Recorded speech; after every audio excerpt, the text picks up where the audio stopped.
This is the Hockey Podcast Network, your home for hockey talk on every team in the NHL. And the Norris Trophy goes to Mark Giordano.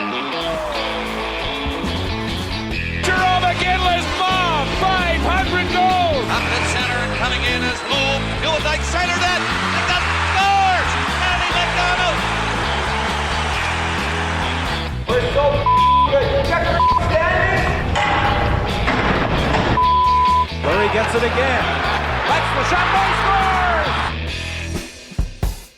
Scores. Stop the feud. You're losing.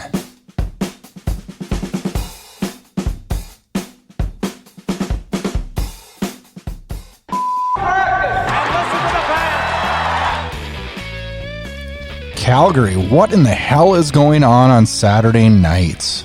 Last Saturday night, we watched you just get pummeled by Vegas. This week, we sit through an LA loss that was not worse on the scoreboard, but worse all around. The compete level was garbage. The work ethic was garbage. Everything was garbage.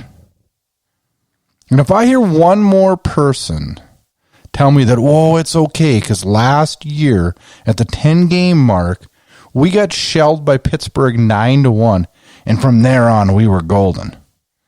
Do you know how hard it is to do that 2 years in a row? Think about it. That'd be like us saying at mid-season, oh, it's okay we're in last, because the Blues came back and won the Stanley Cup. I'm not pinning my odds on that. Let's go, Flames. Now, on a positive note, tonight's win in Anaheim makes the Flames 2-27-5 in the last 34 games of the Honda Center. So, hey, things are moving in the right direction, right, Calgary? Right? I thought that after Detroit. Are you sure? Are they heading in the right direction? NHL news, opinions, and controversy.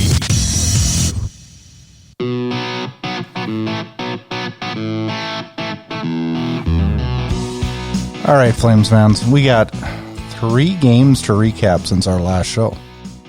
Geez, you'd swear I hardly did these shows. Only twice a week. What the heck? 3 games and since then. Busy weekend for the Flames. Some good, some bad. I don't know. Maybe I'm letting the LA game get me down too much. We're going to talk about that. First, let's talk Detroit at Calgary last Thursday night. I thought Calgary controlled like 90% of that game. On a bad note, Mangiapane goes down in the second with an injury. He doesn't return. He did not go on the trip to California. Lucic, I thought he was really good. Created some goals. Gala D-man for Detroit, I can't remember who it was, just totally pulled the chute, allowing Lucic to get it out front for Bennett to make it 3-1. And then poor Detroit defenseman Roenick scores in his own net. Ryan gets the goal, but it was purely because Lucic and Ryan worked their ass off down in the corner. It was purely because of that. Then the crazy rough stuff started. Helm slew-foots Lindholm off the face-off. Lindholm retaliates with an elbow to the head of Helm. Helm comes back a couple seconds later. Baseball swing slashes Lindholm in the back of the leg. Lindholm goes out, doesn't return. I wish Hammond could have just got just a couple more punches off. He did his best. Anyways, Calgary wins 5-1. Great game. I thought good game from Bennett. Rittich was good. Ryan, Lucic, Gio, all those were good. On the negative, I would say the whole first line pretty much didn't show up again that night, which is frustrating. First week of the season, those guys are golden, and then we complained about the bottom 6. Now we got the bottom 6 kind of going, and now we can't find our top 6. Hopefully we can get that straightened out. Then Saturday night happened. October 19th, hockey night in Canada. Calgary visits the Staples Center in LA. I'll tell you what, it was a disaster from the drop of the puck. LA controlled the game from start to finish. 1:15 mark, Toffoli completely walks Hanifin and scores. I don't know what Hanifin was doing. I'm not going to rip on him too bad because I think he's been outstanding all year. So it quite honestly shocked the heck out of me when he walked around him and scored that. Then, 18 seconds into the second, Carter scores. And then later in the second, Rittich just completely lost his mind after the fourth goal. He was slashing and whacking everybody in sight. Took a second penalty of the game on a slash. I wish at that point they would have pulled him right there because it just wasn't going to get any better. Second period goes down as the Flames' worst period. Pat Steinberg of Fan 960 tweeted that the Flames were outscored 3-0 in the second. Shots were 20-4 favoring LA. The Kings had 30-10 edge in attempts, 10-0 edge in high danger chances. That is a bad period. Talbot comes in for Rittich in the third, which is a great move, I thought. We all knew Talbot was getting the go in Anaheim on Sunday night, and Rittich not faulting him at all, except for that he was very frustrated, and I think he just needed a break. He just needed to get himself out of that game. I'm not pinning the goals on him by any means. Yeah, nobody, and I mean nobody helping him out. Talbot comes into the third, doesn't allow a goal. Calgary gets its lone goal on a penalty shot that shouldn't even have been a penalty shot, but it was. Michael Backlund gets his first of the year on that penalty shot, a beauty. As a whole, though, the game was a disaster. Positive players, I thought Zarnik was decent, and I thought Shillington actually was decent. Negative, I could list about 18 here. The four that stood out the crappiest were Hannafin, Brody, Gaudreau, and Monahan. Frustration was high after that game Saturday night. Big time. Peters ripped the team on the bench for quite some time. And I'm not going to lie, after watching it, listening to overtime and listening to fan calls and everything, and boy, it was ugly. I woke up Sunday in a crappy mood because of the way the Flames are playing. But they get redemption tonight. Sunday, October 20th. Calgary wins 2-1 in Anaheim, and I thought was a pretty good game as a whole. First period and a half, though, I still thought Calgary lacked that get up and go. It didn't look like they were playing with any confidence. Slow, I thought. I was actually quite worried that we were in for another one tonight. And lots changed in the second, though. I thought there was a big improvement. It seemed like we were winning those one-on-one battles that we hadn't won at all down in LA. So things were kind of turning around. Backlund scores a beauty midpoint of the third period, which proved to be the game winner on a great pass from Tkachuk. Zarnik did set that up in the neutral zone on a Anaheim turnover. The big story of the night in Anaheim, though, Cam Talbot, flat out amazing. 3-4, 10 Bell saves that saved the game for the Flames. I think this is great because I've loved the way Rittich has played all year. And now, knowing that we have that confidence with Talbot, and I kind of predicted this early in the season that Talbot was going to push and have a kind of a rebound year. I like him. I like him a lot. I feel real confident no matter what goalie's in net. My biggest fear now is just if we're going to show up with a work ethic. Positives on the night in Anaheim: Talbot, Zarnik, Tobias Reeder. I thought had a really, really good game, which was fun to see because I thought his camp was good. Obviously, it was good. He earned himself a spot and showed up and played well tonight. I also thought Jankowski was pretty darn good tonight, and I noticed during some critical times at the end of the game, Peters had him out, which is a good sign. Maybe that'll boost his confidence and get him sparked and get him going. But thought he was good tonight. I also thought Backlund was good. On a negative, I thought Brody still struggled tonight. He just seems like mentally he struggled just a little bit, which we didn't see in the second half of the year last year at all. But in the first half of the year, we saw a lot of what we're seeing this year. It's almost like he's disengaged. And he snapped out of it last year. Let's just hope he can snap out of it this year. Every team, everywhere. The Hockey Podcast Network. All right, Matthew Tkachuk, this segment of the show is for you. I think it's time to stop this feud. I've had enough of it. Now, I like rivalries, but I don't know how feuds help teams. Rivalries help teams because that gets everybody going. Feuds, oftentimes, are a distraction, right? I'm not sure of the magnitude in the locker room this feud has created amongst the players, and I'm not even sure how much Tkachuk thinks about it pregame. I know he does. It would be impossible not to. But I wish he would not fuel it. I think Doughty's laid off on that. The reason I hate it is we're losing the feud.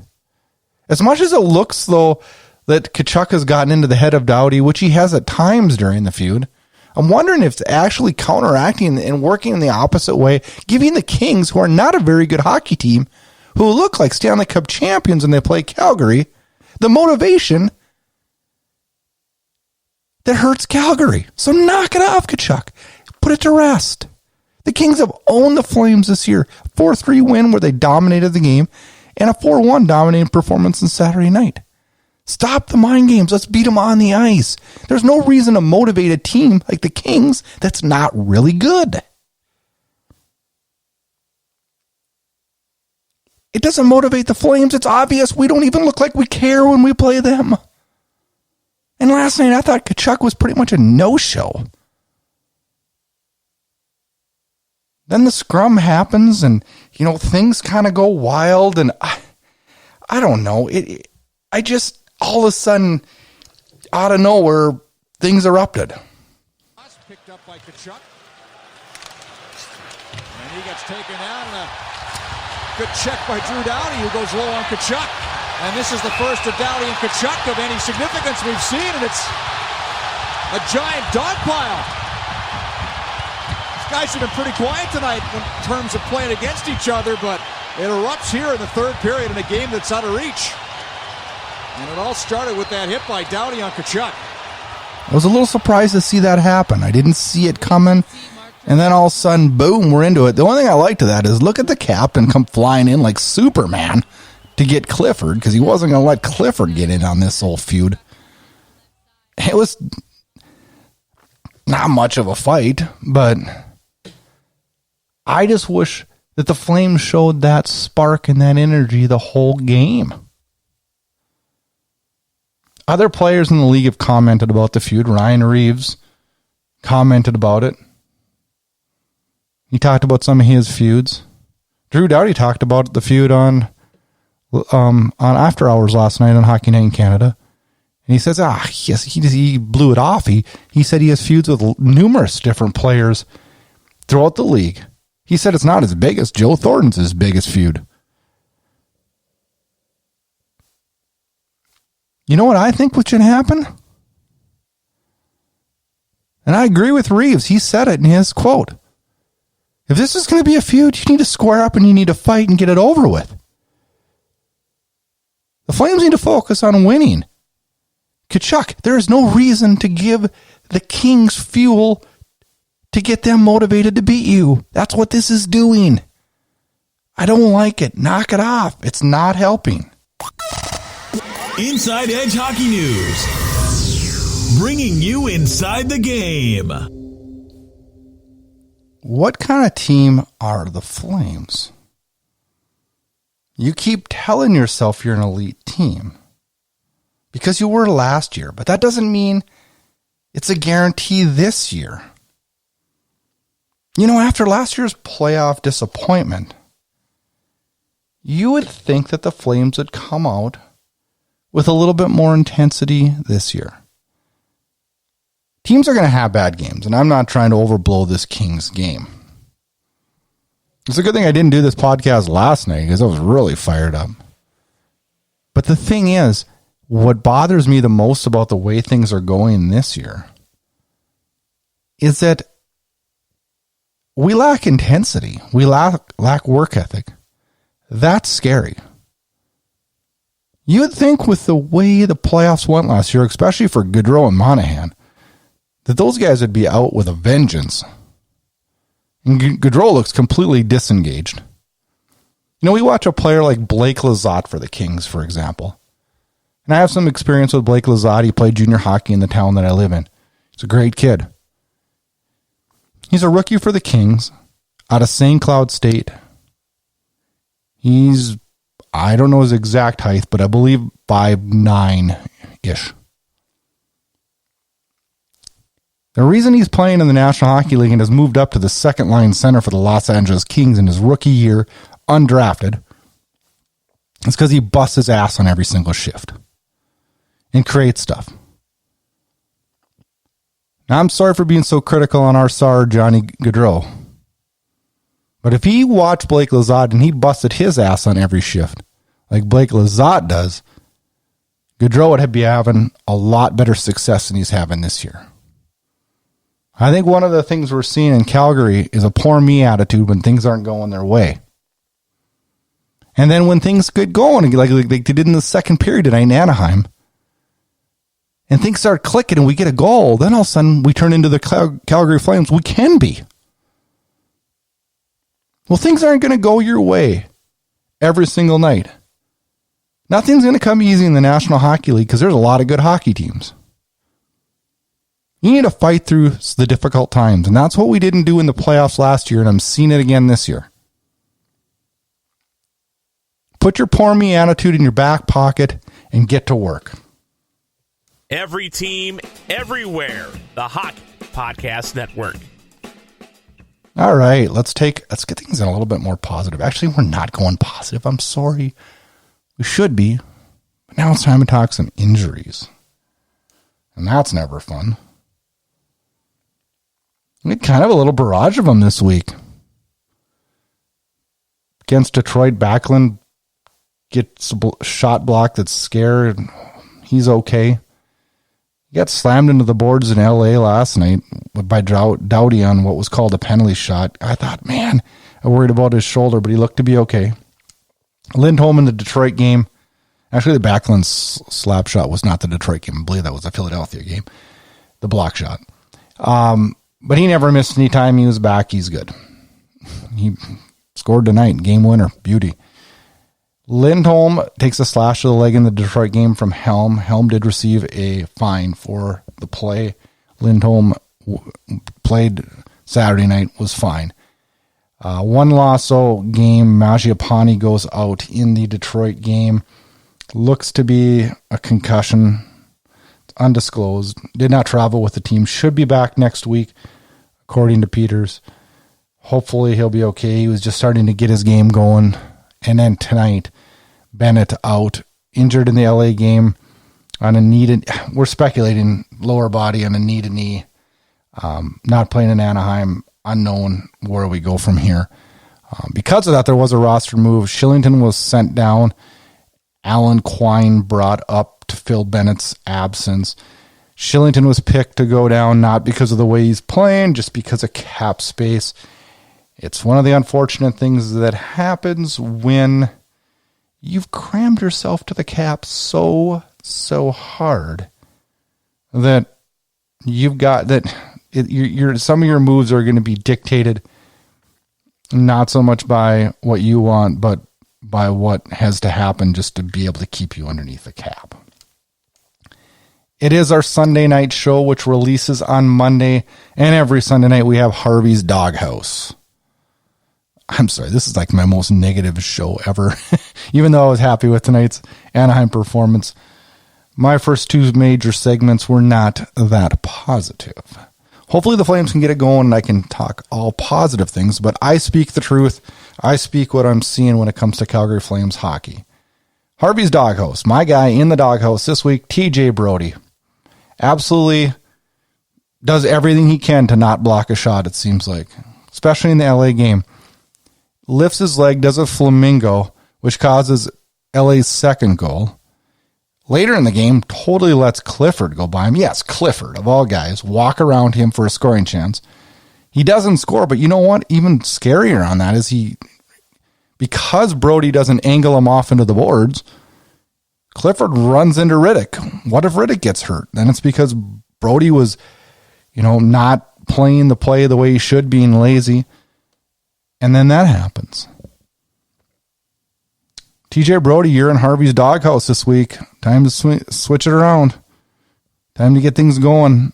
I was your biggest fan last year, your proponent, the second half of the year, telling all the naysayers that he's not bad. We need to keep this guy. He's an integral part of the Flames.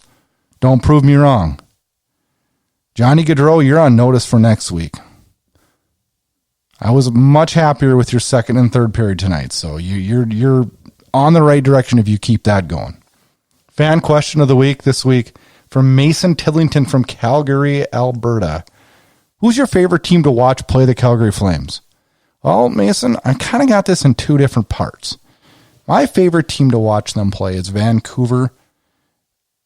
Just probably because one of my buddies is a Canucks fan, so that helps spur that rivalry for me. But I also like watching them play Edmonton. And then as far as Eastern Conference teams, because I kind of look at that differently because it's a different type of a rivalry. There is no rivalry. It's just, who are they fun to watch play?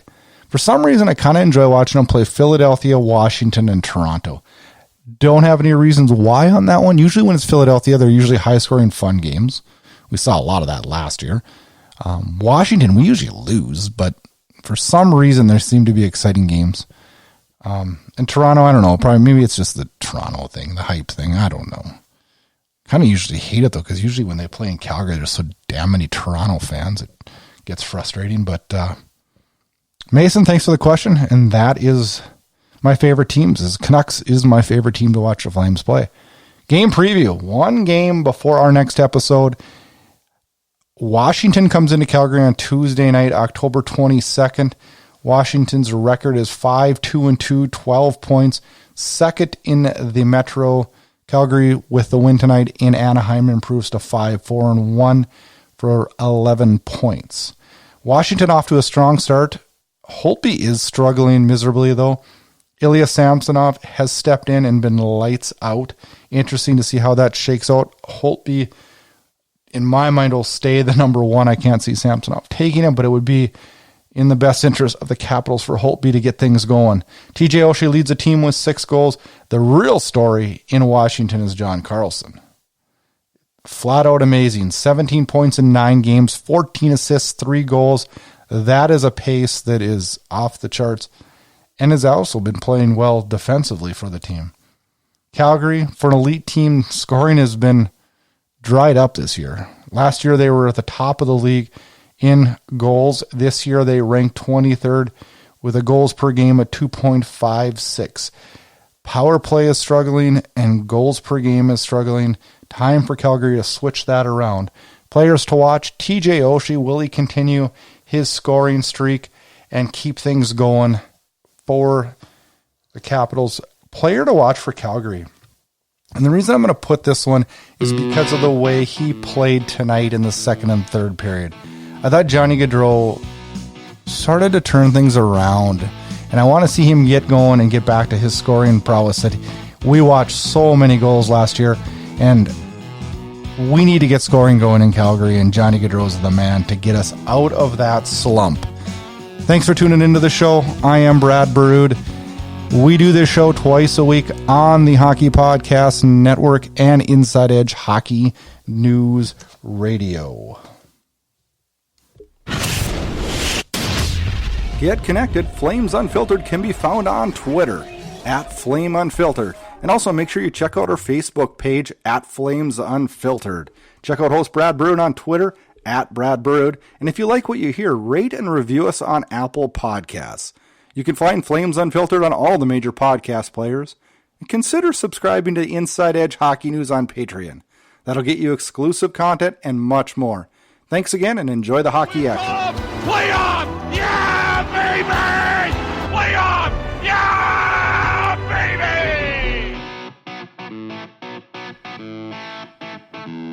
Thanks for listening to Flames Unfiltered. Check back for more action-packed Calgary Flames talk. Flames bench, there's all kinds of excitement going on there.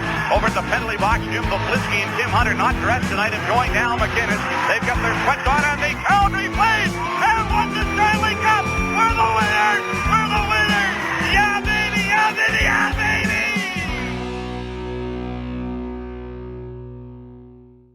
You're listening to the Hockey Podcast Network on Twitter at HockeyPodNet. New episodes every Monday and Thursday. Download at thehockeypodcastnetwork.com or wherever you get your podcasts from.